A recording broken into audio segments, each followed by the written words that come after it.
Brigade Al-Quds terlibat pertempuran sengit dengan pasukan pertahanan Israel atau IDF. Adapun pertempuran itu terjadi di tepi barat.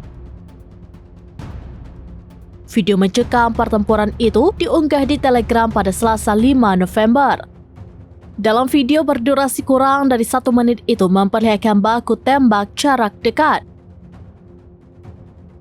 Dinarasikan Brigade Al-Quds dari Batalion Tubas berhasil memberondong tembakan ke arah IDF. Al-Quds pun mengklaim pejuangnya menargetkan titik-titik militer IDF di Gunung Gerizim. Dalam pertempuran jarak dekat itu, Brigade Al-Quds menggunakan senapan mesin. Pasukan musuh pun berhasil dilumpuhkan dalam sekejap.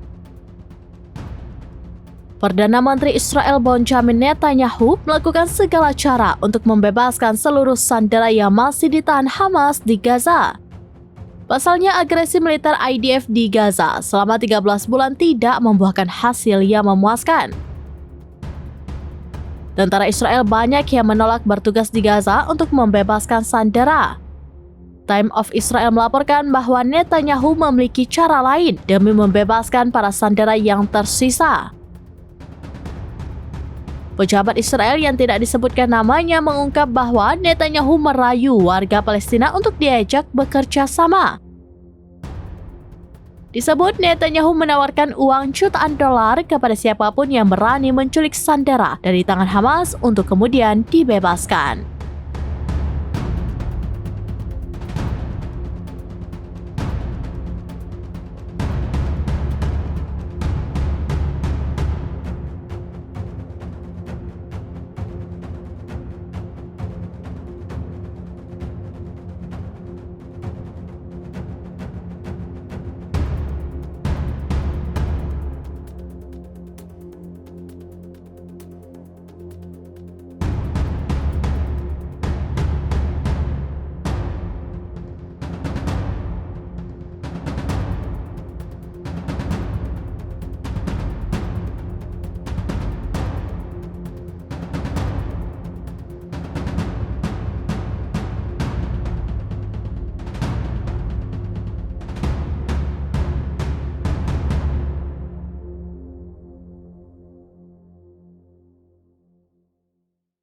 Download Tribun X sekarang, menghadirkan lokal menjadi Indonesia.